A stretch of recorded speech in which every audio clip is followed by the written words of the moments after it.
Hello friends, welcome to Gold Mine in short. आज हम explain करने वाले हैं द मिरेकल।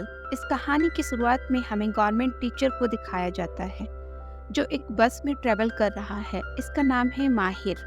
ये पहले इस शहर में था, लेकिन अब एक गांव में इनका ट्रांसफ़र कर दिया गया है। बस वाला उसे एक पहाड़ी पर ले जाता है और बताता है कि जिस गांव में तुम्हें जाना है, यहाँ से आगे बस नहीं जाती, तो तुम्हें अपना रास्ता पैदल ही तय करना होगा, क्योंकि उस गांव के लिए कोई सड़क नहीं बनी हुई है। माहिर इसके बाद पैदल ही गांव की तरफ निकल पड़ता है, और जब वो गांव में पहुंचता है तो सब गांव वाले उसे देखकर हैरान हो जाते हैं। उस गांव में जितने लोग होते हैं वो उस पर गन तान देते हैं। माहिर तब सबको बताता है कि मैं एक स्कूल टीचर हूँ और सरकार ने मुझे यहाँ पर भेजा है। गांव का सरपंच माहिर से बताता है कि यहाँ पर तो कोई स्कूल ही नहीं है, शायद तुम गलत जगह पर आ गए हो। लेकिन सब उसे देखकर खुश भी होते हैं, क्योंकि बाहर से कभी कोई यहाँ पर नहीं आता। पर सरपंच माहिर को अपने साथ चलने को कहते हैं। तभी माहिर वहाँ पर एक आदमी को देखता है जिसकी दिमागी हालत ठीक नहीं होती, जिसे सब बच्चे परेशान कर रहे होते हैं, और इस आदमी का नाम अजीज है। सरपंच माहिर को अपने घर ले जाता है, जहां पर उसे बताया जाता है कि 30 सालों के बाद सरकार ने यहां पर किसी सरकारी आदमी को भेजा है। लेकिन इस गांव में कोई स्कूल नहीं है, इसलिए यहां पर आने का कोई फायदा नहीं है। अगले सुबह माहिर देखता है कि सरपंच ने गांव में सभी जवान लड़कों को इकट्ठा किया है। इस गांव में जो सबसे बड़ा होगा उसकी शादी कर दी जाएगी। हालांकि अजीज इस गांव में सबसे बड़ा है, जो कि सरपंच का ही बेटा है, लेकिन उसकी दिमागी हालत ठीक नहीं है, इसीलिए सरपंच अपने छोटे बेटे की शादी तय कर देता है। और जिस लड़की का सभी गांव की औरतें मिलकर इंटरव्यू भी लेती हैं, सब देखते हैं कि उसके दांत बहुत काले होते हैं, जो कि अजीज के भाई को बिल्कुल पसंद नहीं होते। लेकिन फिर भी अजीज की माँ उसे अपनी बहू के रूप में स्वीकार कर लेती है। और शादी की पहली रात को जब अजीज का भाई उसके दांत देखता है तो काले दांत देखकर वो बेहोश हो जाता है। वहीं दूसरी तरफ माहिर को दिखाया जाता है, जो किसी से कोई बात नहीं करता, क्योंकि उसकी बातें यहाँ पर किसी को समझ नहीं आती। सरपंच माहिर को बताता है कि जब भी वो किसी को गांव से बाहर जाते हुए देखता है तो उसके पीछे जाने लगता है। ये बहुत ही शरीफ है। अब यहाँ पर माहिर और सरपंच और कुछ लोग गांव से कोसों दूर पैदल चलकर एक सरकारी ऑफिस में जाते हैं और उनसे डिमांड करते हैं कि हमारे गांव में स्कूल बनाया जाए। पर वहाँ पर जो ऑफिसर होता है वो कहता है कि शहर में मार्शल लॉ लगाया गया है, इस वक्त हम तुम्हारी कोई मदद नहीं कर सकते। सबके सब बेचारे उदास होकर वापस गांव में आ जाते हैं। पर अब माहिर तय कर लेता है कि वो गांव वालों की किसी भी तरह से मदद करेगा, पर मदद के लिए ज़रूरत है पैसों की। इसीलिए अगले दिन वो अपनी पत्नी को कॉल करता है और झूठ कहता है कि मुझे कुछ डाकुओं ने पकड़ लिया है, अगर तुम्हें मुझे आज़ाद करवाना है तो तुम्हें कुछ पैसे भेजने होंगे। दरअसल गांव के आसपास बहुत सारे डाकू भी रहते हैं, तो उसकी पत्नी उसे पैसे भिजवा देती है, जो पैसे लेकर वो सरपंच के पास पहुंच जाता है और कहता है कि इन पैसों से हम स्कूल बनाएंगे, लेकिन मेरी एक शर्त है कि स्कूल में गांव की लड़कियां भी पढ़ेंगी। सरपंच उसकी बात मान जाता है और अब ये लोग स्कूल का काम शुरू कर देते हैं, जहां पर डाकू भी आते हैं, पर वो इनके इस काम में हेल्प करते हैं। जल्दी इनका स्कूल बन जाता है, जहां गांव के बच्चे पढ़ना शुरू कर देते हैं, और अजीज भी बाहर से गांव के बच्चों को पढ़ते हुए देखता है। माहिर जब उसके पास आने की कोशिश करता है तो वो वहां से भाग जाता है, पर हर रात को माहिर के घर के बाहर खड़ा रहता है।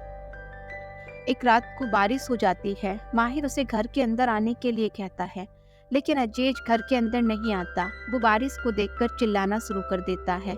ऐसा लगता है कि मानो वो भगवान से शिकायत कर रहा हो कि भगवान ने उसे ऐसा क्यों बनाया। अगली सुबह माहिर जब गांव में जाता है तो देखता है कि गांव के बच्चे अजीज को परेशान कर रहे हैं। माहिर उन सबको डांटता है और कहता है कि तुम अजीज को परेशान नहीं करोगे। अजीज को ये देखकर बहुत अच्छा लगता है, क्योंकि पहली बार किसी ने उसकी मदद की थी, पहली बार किसी ने उसके फेवर में कुछ कहा है। वो माहिर को थैंक्स भी कहना चाहता है, लेकिन वह बोल नहीं सकता। अजीज हर रात को माहिर के घर के बाहर खड़ा रहता है, लेकिन कभी उसके घर के अंदर नहीं जाता। अजीज के साथ हमेशा उसका एक घोड़ा भी रहता है और एक दिन अजीज का सिर्फ घोड़ा घर वापस आता है, जो देखकर उसकी माँ बहुत डर जाती है क्योंकि अजीज हमेशा घोड़े के साथ ही घर आया करता था। बट वो अजीज के सभी भाइयों को बुलाती है और कहती है कि मुझे लगता है कि अजीज को कुछ हो गया है। सब अजीज को ढूंढने के लिए निकल जाते हैं, लेकिन वो कहीं पर भी नहीं मिलता। पर जब वो स्कूल के पास आते हैं तो उन्हें अजीज की आवाज़ आती है। दरअसल आज पहली बार अजीज क्लासरूम के अंदर गया था। माहिर उसे स्कूल के अंदर लाने में कामयाब हो चुका है। जब सब बच्चे चले जाते हैं तो माहिर उसे पेंसिल पकड़ना सिखाता है। अजीज एक ड्राइंग बनाता है जिसकी माहिर बहुत तारीफ करता है और जिंदगी में पहली बार अजीज के चेहरे पर मुस्कुराहट आ जाती है। ये उसकी जिंदगी का सबसे खुशनुमा लम्हा है। पहली बार उसके रिश्तेदारों ने, उसके भाइयों ने उसे हंसते हुए देखा है, जिस बात से अजीज के पिता यानी कि गांव के सरपंच भी बहुत खुश हो जाते हैं और वो माहिर को थैंक्स कहते हैं। और अब अजीज हमेशा माहिर के साथ रहता है। इस तरह कई महीने बीत जाते हैं और सर्दियों का मौसम आता है, जिसमें पूरा का पूरा गांव बर्फ की चादर से ढक जाता है। एक दिन माहिर सभी बच्चों से उनके पिता का नाम पूछता है, लेकिन जब अजीज का नंबर आता है तो वो काफ़ी कोशिश करता है बोलने की, पर बोल नहीं पाता और बहुत मुश्किल से कुछ शब्द में वो पहली बार अपने पिता का नाम बोलता है, जो देखकर सुनकर सब बच्चे उसके लिए तालियां बजाते हैं। अब एक दिन गांव में बर्फ की चट्टानों से एक आदमी घोड़े से गांव की तरफ आता है। दरअसल ये अजीज का सबसे बड़ा भाई है। यह एक डाकू है। अजीज के पिता यानी कि गांव के सरपंच और गांव के लोग अजीज के बड़े भाई को बताते हैं कि गांव में स्कूल बन चुका है और गांव के हालात ठीक हो रहे हैं। साथ ही तुम्हारा छोटा भाई भी ठीक हो रहा है। अब तुम्हें डाकू की जिंदगी नहीं जीनी चाहिए, तुम्हें पुलिस के सामने सरेंडर कर देना चाहिए ताकि तुम भी एक अच्छी जिंदगी जी सको। वो पूरी रात सोचता है और अगली सुबह सरेंडर कर देता है। कुछ दिनों के बाद अजीज के एक और छोटे भाई की शादी हो जाती है, जिससे अजीज को अंदर ही अंदर से बहुत दुख भी होता है क्योंकि वो भी शादी करना चाहता है, लेकिन वो ये भी जानता है कि जिस तरह से उसके हालात हैं कोई भी उससे शादी नहीं करेगा। अगले दिन दिखाया जाता है कि सरपंच कोर्ट में जाता है, जहां पर उसके बड़े बेटे को 4 साल की सजा सुनाई जाती है। जब वो कोर्ट से बाहर आता है तो वहां पर पड़ोस के गांव का सरपंच होता है, जिसे कोई मारना चाहता है। अजीज के पिता यानी कि गांव के सरपंच उसकी जान बचा लेते हैं, जिससे पड़ोस के गांव का सरपंच उनसे वादा करता है कि वो अपनी बेटी की शादी उनके बेटे यानी कि अजीज से करेंगे, क्योंकि उन्हें नहीं पता होता कि अजीज फिजिकली चैलेंज है। लेकिन अब उस लड़की के पिता ने अजीज के पिता को अपनी जुबान दे दी है, इसीलिए इन दोनों की शादी हो जाती है। और लड़की का नाम जोया है और जोया बहुत ही समझदार और सुंदर होती है। जब वो पहली बार अजीज को देखती है तो उसकी आंखों में आंसू आ जाते हैं, पर सब उसे समझाते हैं कि शायद तुम्हारी यही किस्मत है। हालांकि जोया के लिए एक्सेप्ट करना बहुत मुश्किल है, लेकिन जैसे जैसे वो अजीज के साथ रहती है तो समझ जाती है कि वो एक बहुत मासूम बच्चे की तरह है। इसीलिए वो एक माँ की तरह उसका ध्यान रखती है, उसे नहलाती है, स्कूल भेजती है। और गांव में जितने भी लोग होते हैं वो हमेशा जोया को उल्टा सीधा कहते हैं। वो कहते हैं कि तुम अजीज के लिए नहीं बनी, पर जोया उनकी बातों को अनसुना कर देती है और वो जानती है कि अजीज दिल से बहुत मासूम है। और जब लगातार कई दिनों तक गाँव वालों से एक ही बात बोलते हैं तो जोया परेशान हो जाती है और एक दिन तय कर लेती है कि वो अजीज को छोड़कर चली जाएगी। और यह बात अजीज को भी पता चल जाती है। तब वो तय करता है कि वो अपनी जिंदगी को खत्म कर देगा। इसीलिए अजीज घोड़े पर बैठकर एक चट्टान के किनारे जाता है और इससे पहले कि वो चट्टान से कूदता, वहाँ पर माहिर आ जाता है, जो उसका टीचर होने के साथ साथ उसका सबसे अच्छा दोस्त भी है।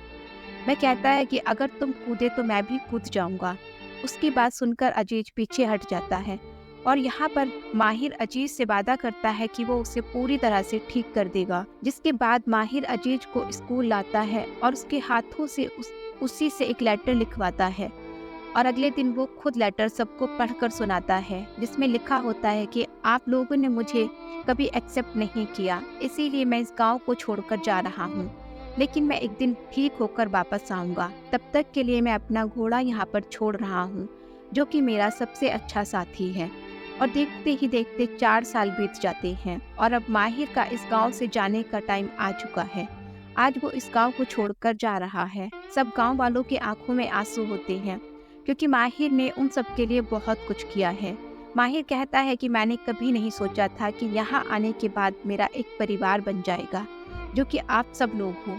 सरपंच कहता है कि तुम्हारे आने से पहले मेरे 6 बेटे थे, लेकिन अब 7 हैं। और फिर माहिर इस गांव से चला जाता है और देखते ही देखते आगे 7 साल बीत जाते हैं और 7 साल के बाद इस गांव में एक कार आती है।